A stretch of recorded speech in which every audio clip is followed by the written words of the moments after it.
Yeah. Shot for chop. We talk that talk. Hit play, let the real ones walk. New heat on the block. What's hot? What's not? If it bang, we shot. If it flop, we shot. Hey, shot for chop. We call that shot. One spin, then it's off the lot. Big vibes on the clock. What's hot? What's not? If it bang, we shot. If it flop, we shot. Mic on. What's going on, everybody? Welcome back to the channel. This is Shop or Chop, the show where I react to the latest and the greatest when it comes to all things music. I'm your host, Oakland Jonas Galloway, and without any further ado, let's get into what's been keeping my ear to the streets. Alright, everybody, so starting off our show today, I want to talk about Hybe India and how they've announced a nationwide search for the next generation of global artists. While I'm excited to see Hybe stretching their developmental prowess across the entire world and not just focusing within the domains which it's become accustomed to, like the K-pop industry, like the Western market, I appreciate that, right? But I feel like my initial response to this is, can we fully develop Cat's Eye? And can we begin to develop the group that's being built with World Scout first? Can we handle that? Because how many girl groups do you want us to focus on at the same time, right? I just gave you two that, one, we're focused on and the public generally feels you need to focus on more, and then another group that hasn't even finished being formed yet that you're gonna want us to focus on in the near future, on top of all of the other groups that you have signed to Hybe already. I'm all about expansion, right? But I'm also about artist development. And I'm also about creative direction. And I'm also about putting full focus into developing one project at a time, right?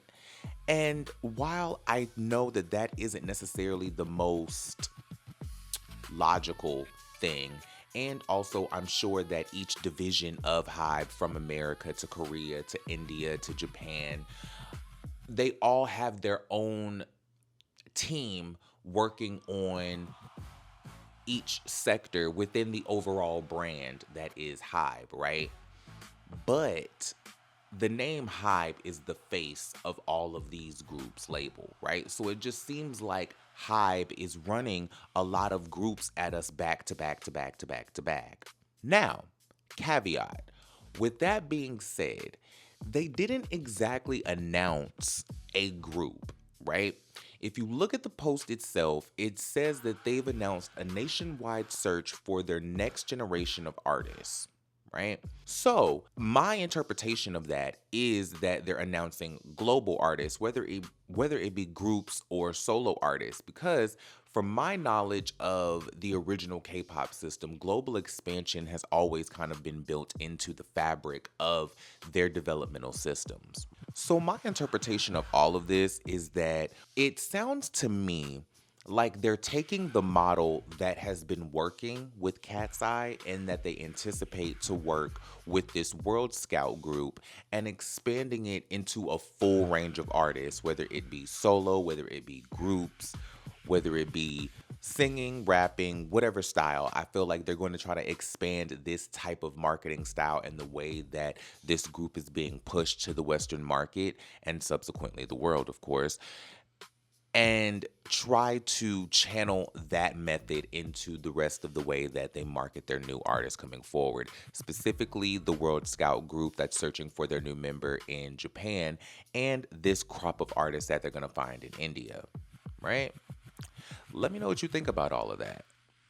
Next up in the streets is something that I didn't think I would be reporting or even talking about, but stranger things have happened, right? Shaka Khan is defending Ike Turner.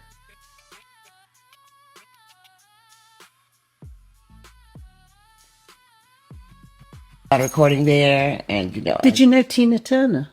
I met her a few Yeah, times. because she was in Switzerland. I knew Ike more. I knew Ike. Oh, I knew dear. Was he yeah. a bad guy or a good guy? No, he was a lovely human being. Yeah. Just he was Had a bad victimized. He was a temper. victim, of himself and of of what we do for a living and of drugs and stuff like that. It was just, and me too. I was like, we were having fun together, but it was not, a good time in either of our lives. We were going through some shit, but shit happens. It's life.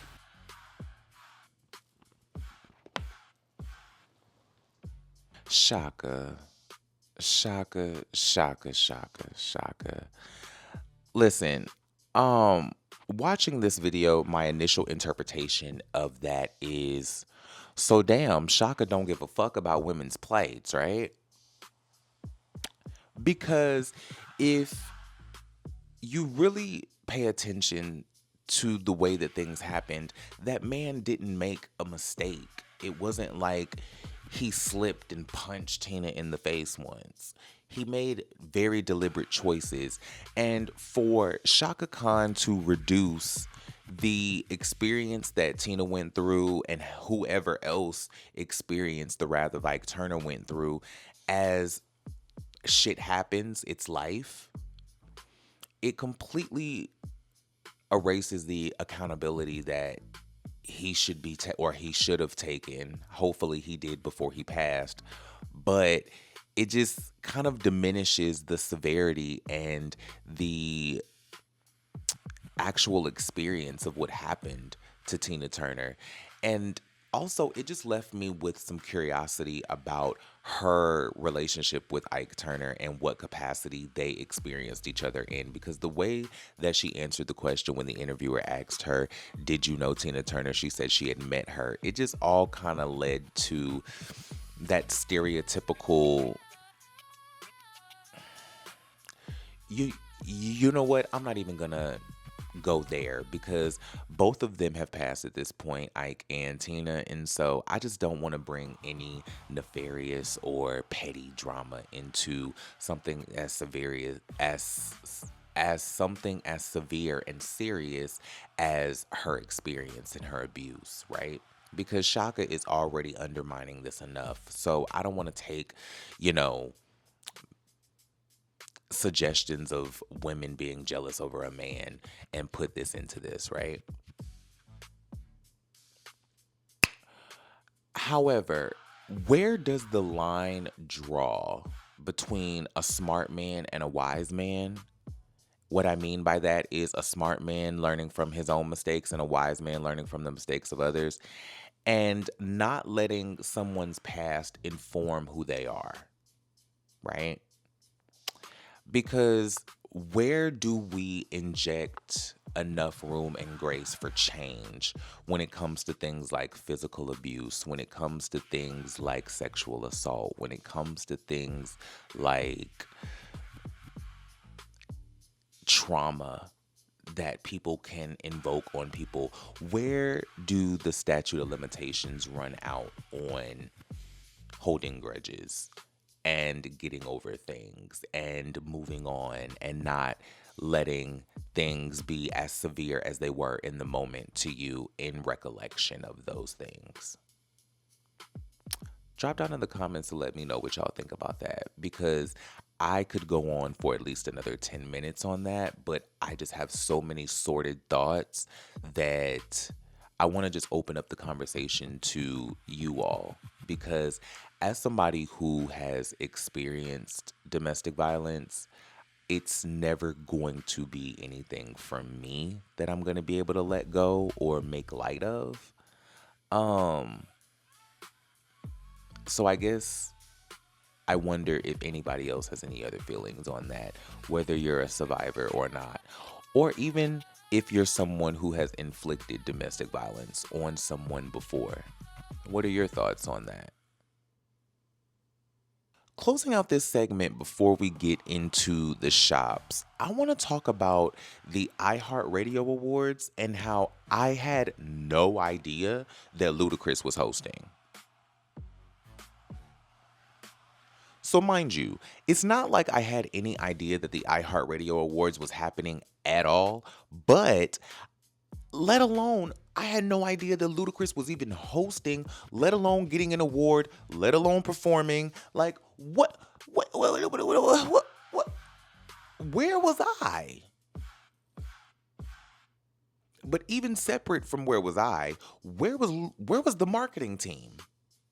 Where were the people who were supposed to make sure that I knew about this? Because y'all dropped the ball, and I don't understand how the iHeartRadio Awards drops the ball when Ludacris is hosting the award show. Not cool. Not cool. Let me just say congratulations to Ludacris. 1, for getting the Landmark Award, 2, for putting on an amazing performance, and 3, for hosting the show, right? It just leaves me with a strike of curiosity of how long award shows are actually going to last, right? Because it seems like award shows used to be things that I used to plan my year around. I used to mark my calendar by award shows.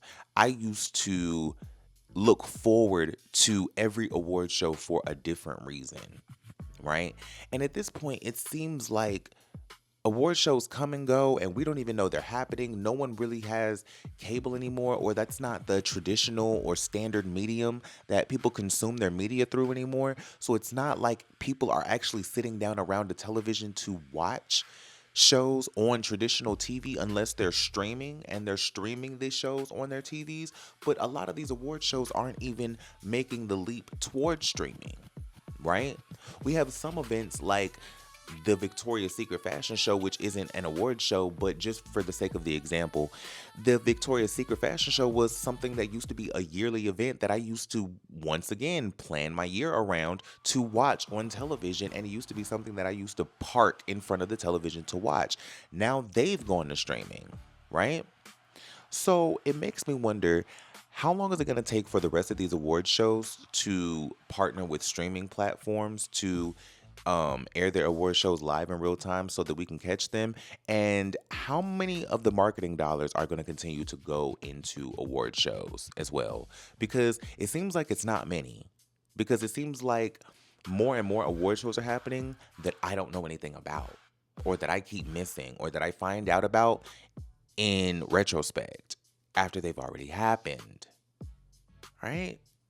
Are award shows still necessary? Do we need award shows? And if so, what are the award shows that you look forward to every year?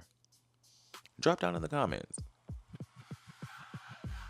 All right, you guys, let's get into our shops for the week. And I want to start off by talking about Damani and his new project called Hot Seat, right?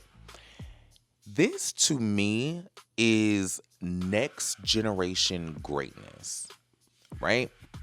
It's so good to see somebody who's a Nepo baby have some perspective while entering the field of their parent, and have a sense of value or a sense of direction that leads them beyond materialism or superficial values. You can tell that Damani genuinely has experienced some life and has truly seen the world around him for more than what he can post on social media.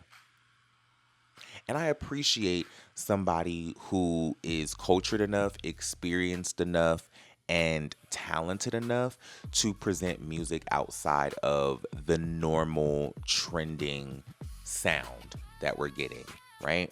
I feel like he paid attention to his father's earlier music and grew from that foundation, because he genuinely has perspective. He has something to say. He's rapping about life. And you know me, I'm a full-blown hip-hop head. So going back into the earlier days and the history of hip-hop, when rappers used to truly speak observationally and analytically about the world around them, and present their neighborhood and present their reality as not something of exploitation, but something of almost documentary style um presentation to the world. It was less about trying to make a buck off of your past. It was less about presenting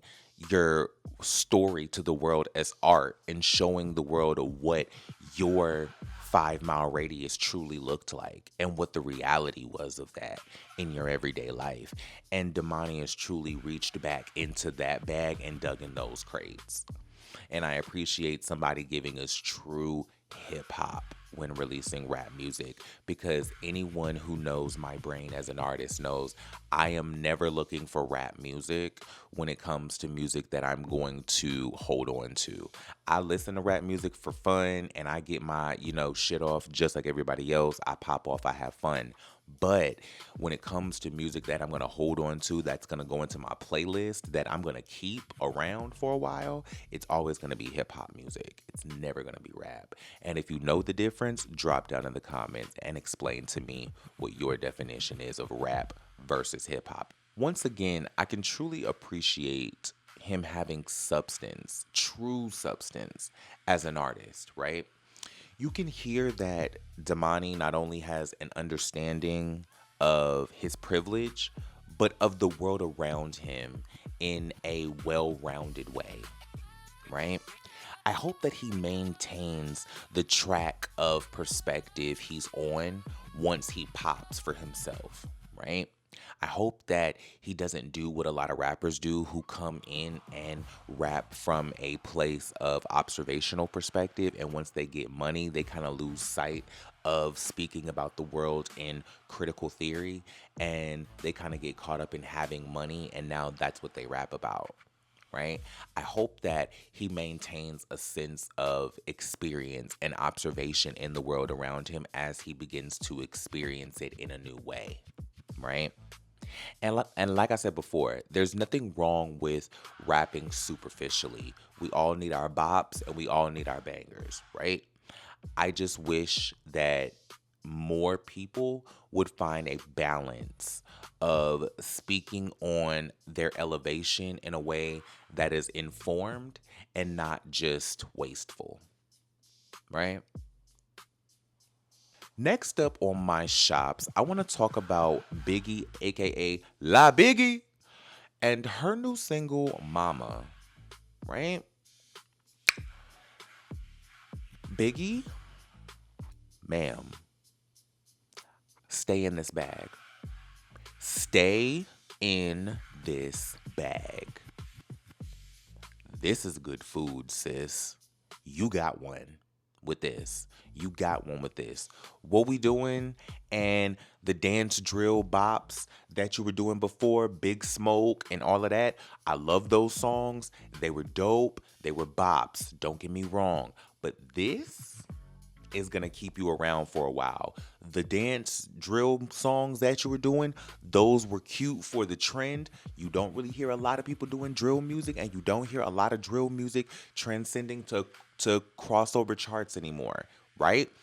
Do hip hop. Traditional hip hop is always going to see you through. It's always going to lock you in with not only the core hip hop audience that appreciates hip hop, but that core hip hop audience stretches across generations. So it's not just going to be the people who listen for lyrics today. It's going to be all of the people who appreciate you having something of substance to say for generations and generations back, right? All the way back to the OGs of hip hop.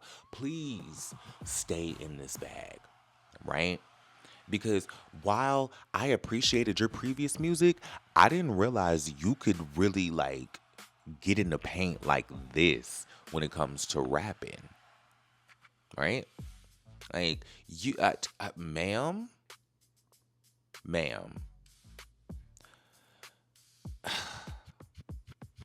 don't let me down, Biggie. Don't let me down, Biggie, because you've been one of my favorites on Zeus for a long time. And at this point, anybody that you claim is your favorite, you're going to have to windmill for.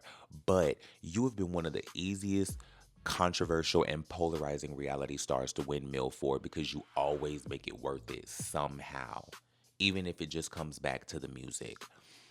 Keep this going. Now that you have this Zeus music deal, congratulations on being the first artist signed to Zeus. Put this money to good use and make the best music that you can make. I want to hear you do everything that is La Biggie. I want to hear the Dominican music. I want to hear you doing the hip hop. I want to even hear more of the drill dance bops if that's what you truly love doing. But if this is a sign of the artist that you can be, mama, make sure you truly give it up, mama. Last up on our shops, I want to talk about Bubba Sparks and the project that I just discovered from him that he's released recently called Forever Ugly. And ugly is an acronym that stands for You Gotta Love Yourself, right? Now, this is cultural appreciation invoked with originality that I am so appreciative of and I cannot help but ride with, especially with the rock edge that he's infused into a lot of the songs, right? Bubba's musical elevation has been tremendous and pleasantly surprising. One, because I am probably one of the people in the world who was never looking for music from Bubba Sparks, right? I thought that he had his hit and he's taken that money and invested it somehow and flipped it and gone on about his way, right? I never thought that Bubba Sparks would still be making music. So it pleasantly surprises me, one, that he's still in the game. Two, that he's creating music that I can appreciate because he's still rapping. And three, that the music is this goddamn good. The music is actually great. I appreciate every song on this project. And you know what? As somebody who's transitioning to wanting to hear people rap about things of substance and about real life again, right? And I think this is part of me just getting older, and with Bubba Sparks being an older rapper coming back into the game, I think that this is exactly what I needed to hear from somebody coming back into the game after being an alleged one-hit wonder, right? To even double down on that a little bit, this is the type of project I honestly would have expected from a Paul Wall, right? I would have expected Paul Wall to still be making music at this point. And I don't know if he is. Paul Wall, if you are making music, let me know. Somebody drop down in the comments and let me know if Paul Wall done dropped a new project recently, because it hasn't shown up in my new releases, but I want to hear it if it's out. Definitely want to hear Paul Wall if he's out. But this is the type of music that I would have expected from a new Paul Wall project, right? Just because I just figured that at some point all of the white artists that come out, whether they start in black music or whether they try black music, but most of the artists that start in a predominantly black genre end up shifting towards a more native sound to their culture base, whether it be a full shift or a slight shift, right? So whether they're still rapping and they start invoking more pop sounds, more rock sounds, more country sounds into their music, or whether they do a full hard shift and leave hip hop altogether and go straight country, straight rock, straight, pop. I always tend to see white artists coming into hip hop and R&B, with the exception of the light few, like the JoJos, for example, like the Eminems, for example. I always tend to see them take on this, what I like to call the white network narrative. And what that is the narrative that a lot of white TV networks have kind of done over the years, right? Or a lot of major TV networks, I'll say it like that, where they have started off by building their audience with black television shows and with content that was geared towards African American audiences.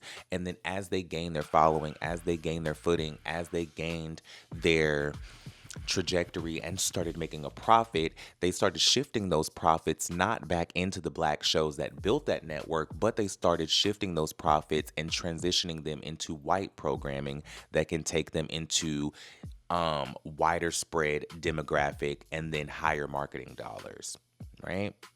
Circling that back around, I tend to see this a lot in white people who do quote unquote black music, whether it be Pink, whether it be Post Malone, whether it be whoever. I see it all the time, and it's quite annoying in the majority unless the music is just good as hell, right?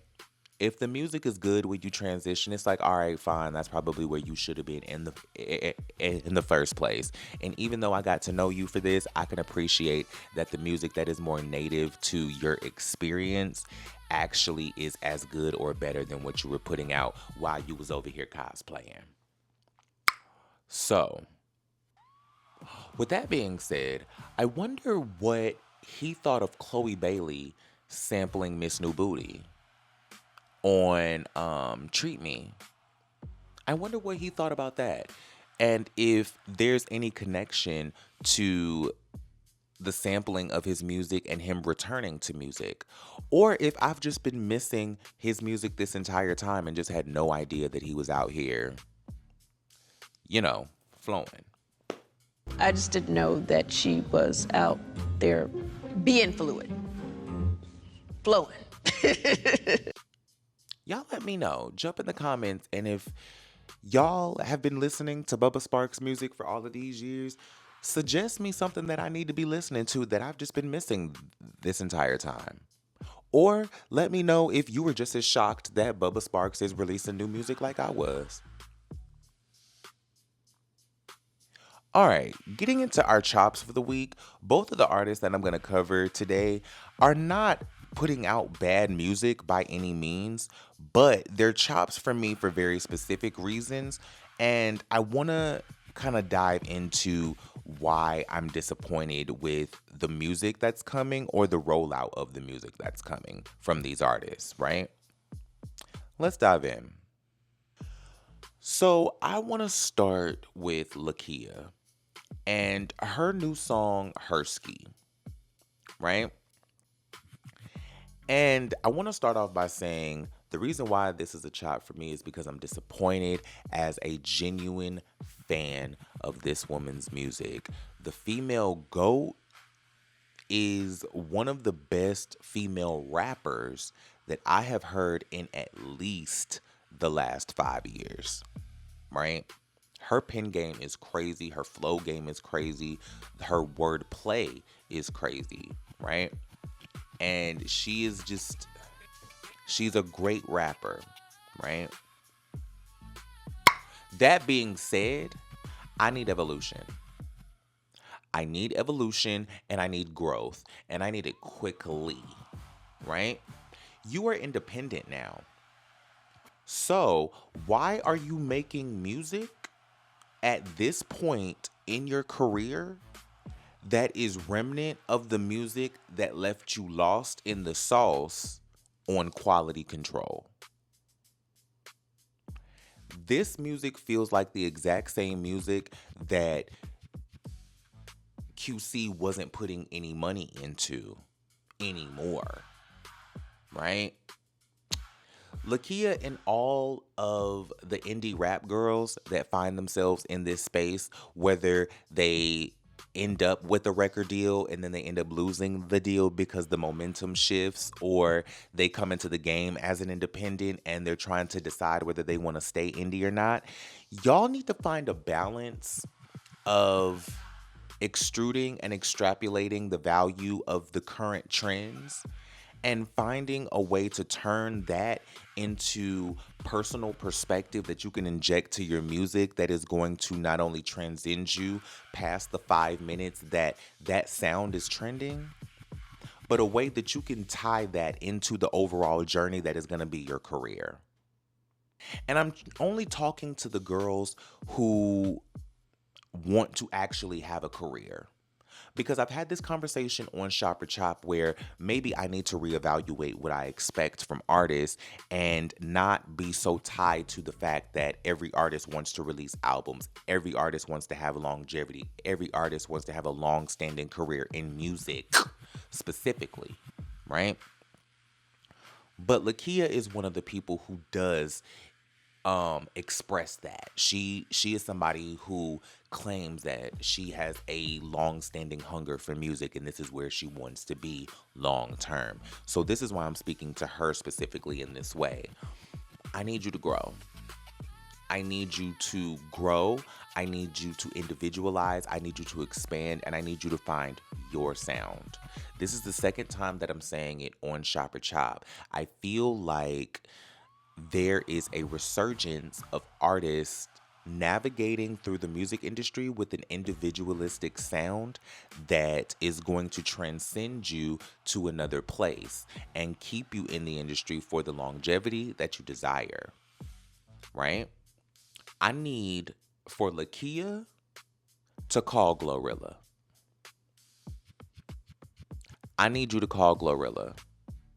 And I need you to figure out what it is that she is doing and not copy that, but figure out a way to inject her point of view or the way that she is approaching music and individualize that for yourself and internalize that into your specific voice and your specific sound from where you're from.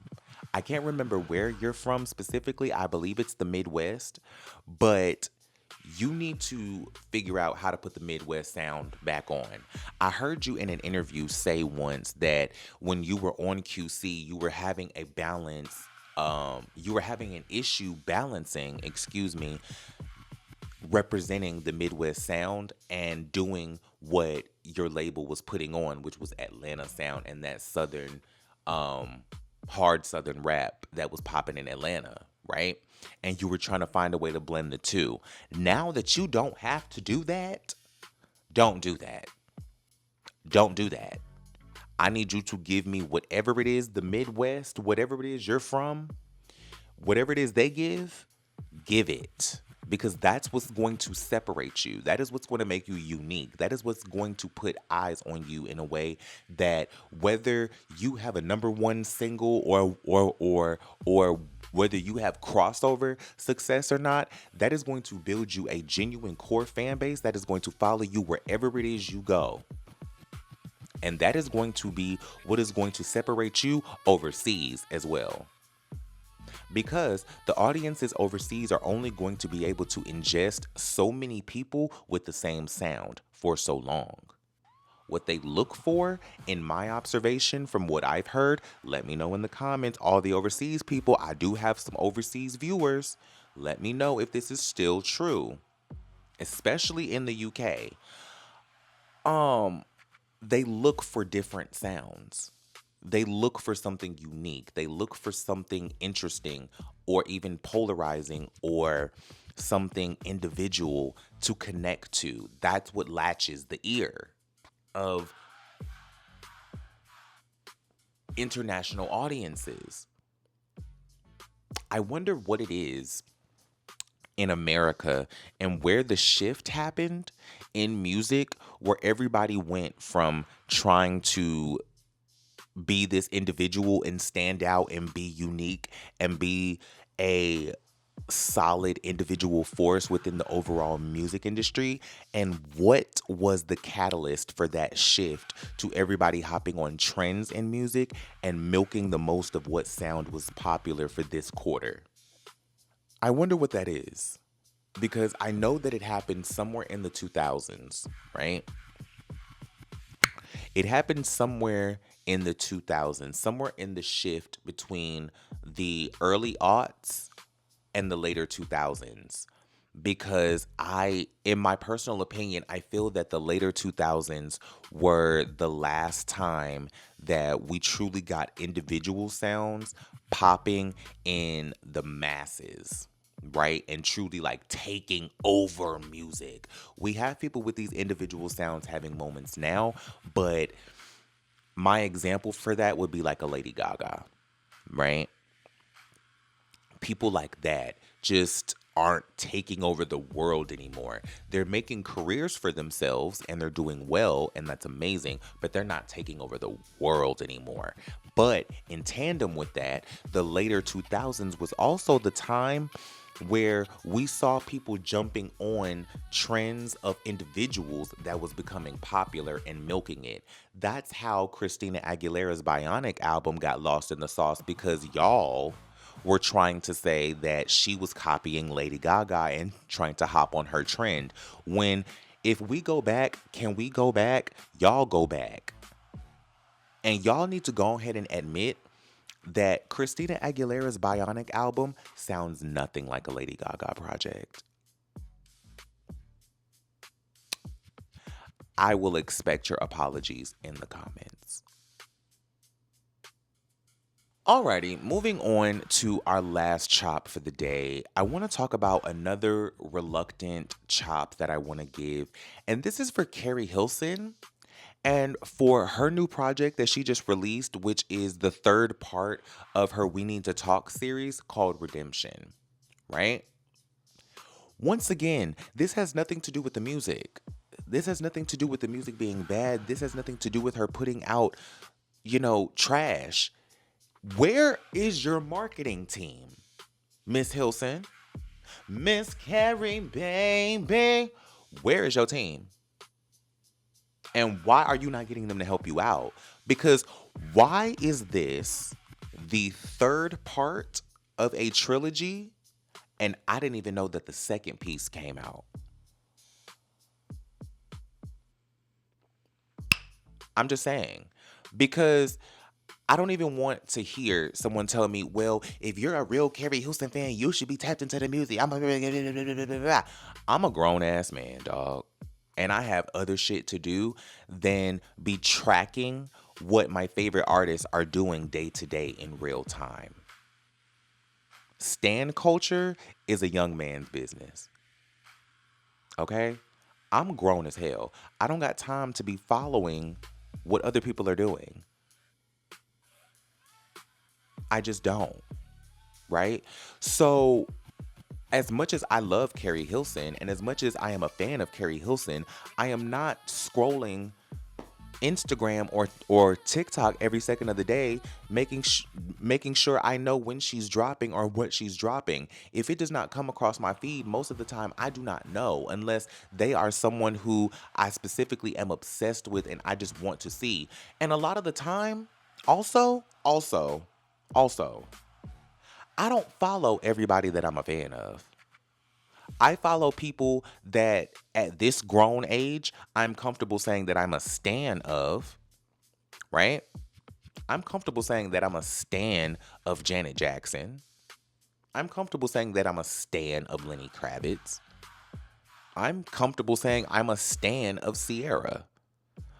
But I don't follow every artist that I listen to, even if I listen to you on a regular basis. So, once again, I love Carrie Hilson, but I don't follow Carrie Hilson, right? That being said, I don't have a comment about the music because good music has never, ever been Carrie Hilson's problem. That lady can make good music with no headphones, no pen, no track, no inspiration. That lady can sit and stub her toe and make a hit about the blood that stained her socks. So I have nothing to say about the music. But I wonder, is there some sort of battle between Carrie's marketing and the audience having a grudge against her in defense of Beyonce? Like, are y'all still stuck on the Beyonce shit? Really? Like really? Serious question. Are y'all still stuck on the Beyonce shit? That Carrie can't have a comeback?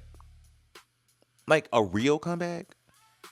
Because once again, this is what I'm talking about when I say I appreciate that people are out here moving and making their mark in the industry, but I miss people taking over the world.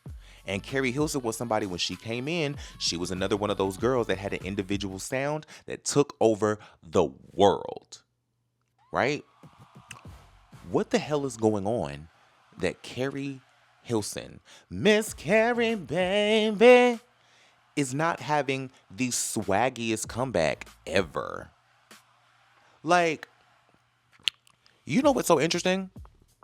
I expected Carrie Hilson to have a similar comeback to Jill Scott.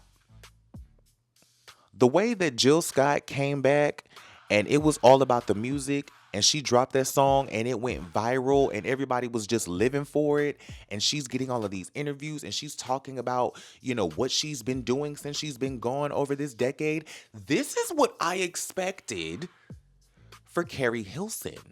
I expected Carrie Hilson to come back, drop a viral song. We start living for her. She go viral on TikTok. We have a dance challenge to whatever sound she done brought back and shook up the industry with. And now she's everywhere talking about what she's been doing this past decade and how she's healed from the Beyonce shit and how she's turned that into all of this other things and but none of that is happening, right? When the first album came out, we got a piece of that, you know? A lot of our favorite outlets really picked her up and really embraced her coming back. But it seems like the follow-up after that has just been non-existent. I literally had no idea that the second album in this trilogy came out. I don't know what it is. I don't know if it's the marketing team. I don't know if it's the audience and just not being receptive to Carrie Hilson for whatever reason. But I would love to hear you guys drop into the comments and let me know what y'all think about what it is. Do y'all have a theory on this? Because y'all can't tell me that this lady is making trash music, right? All right, everybody, that concludes this episode of Shop or Chop. Let me know what you think about everything that I chose to cover in this episode. Let me know what you think about my thoughts and what you would suggest for me to cover next week. Let me know if you have any theories to go with any of the theories that I came up with for any of the things that I had to say in this episode, what you agree with, what you don't agree with, and what you think is happening with the music industry that's leaving me so confused. Like the video, share, hit the notification bell, subscribe, do all of the things. But like I say every single week, make sure you comment because I'm always trying to curate a conversation with everybody watching the show. So, with that being said, that has been Shop or Chop. I am your host, Oakland Jonas Galloway. And until next week, I appreciate you all. Peace. If it shine like a drop, then we running it up. If it don't, then it's done. We ain't saving no cut. Shop or chop. We talk that talk. Talk that talk. Hit play, let the real ones walk. Let 'em Do roll. heat on the block, what's hot, what's not. If it bang, we shout. If it flop, we chop. We chop. Chop, we call that chop. Call that. One spin, then it's off the lot. Off the lives on the clock. What's hot, what's not. If it bang, we shop. If it flop, we chop. Chop or chop. Chop.